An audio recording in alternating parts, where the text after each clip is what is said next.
दोस्तों ये तो हो गई हमारी पावर वायरिंग। इस वायरिंग को हम बोलते हैं पावर वायरिंग। जो भी हमारी मोटी केबल से कोई मशीनें चलती है वो पावर वायरिंग होती है। लेकिन जो ये ऑटोमेटिक काम कर रही है, कंट्रोल हो रही है, उसको बोलते हैं कंट्रोल वायरिंग। जो हमारी पतली पतली वायर दिख रही है ये कंट्रोल वायरिंग। इसी के मुताबिक इसी के ज़रिए से सारा कुछ हो रहा है। तो इसका काम क्या होता है, हमने क्या किया है कि इस VMR से एक सप्लाई दे दिया है। इसे ये 4 पोल की MC भी है, यहाँ से न्यूट्रल ली है और 3 फेस ली है। यहाँ पर हमने इन कर दिए, यहाँ पे दिख रहा होगा L1 L2 L3 दिख रहा है। इस पर हमने तीनों पे फेस दे दिया है, ये फेस को मॉनिटर करता रहे, और न्यूट्रल भी दे दिया है। इसको तो हो गई ये सप्लाई। अब क्या होता है नीचे, वहाँ आपको दिख रहा होगा 25, 26 और 28 और 15, 16 और 18। ये सब क्या होती है हमारी NO NC की टर्मिनल होती है और कॉमन की। जो 25 नंबर है हमारी वो कॉमन है, 26 नंबर जो है हमारी ये है NC और 28 नंबर है NO। ये रिले की तरह काम करती है।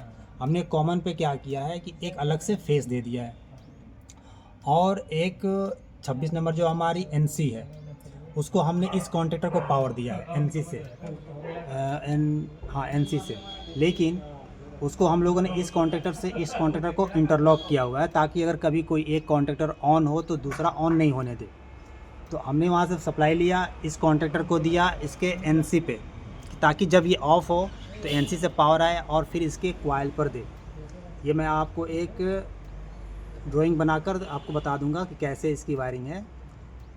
तो इसको हमने पावर दे दिया है इंटरलॉक करके, इसको फेस और एक न्यूट्रल दे रखा है। ठीक उसी तरह हमने 28 नंबर से पावर उठाया वहाँ से वायर, और इसके NC में दिया, और इसके NC से निकाल कर इसके कॉइल पर दे दिया, यानी कि A2 पे। अब जब ये कॉन्टेक्टर ऑफ होगी पहली, तभी दूसरी ऑन होने देगी। ये कभी नहीं हो सकता कि दोनों कॉन्टेक्टर एक साथ ऑन हो जाए। अगर ये ऑन हो गई तो शॉर्ट सर्किट हो जाएगी। इसको कंट्रोल करने के लिए सारा काम यहीं से हो रहा है। इसकी मैं आपको एक ड्राइंग करके बता रहा हूँ ये कैसे होगा।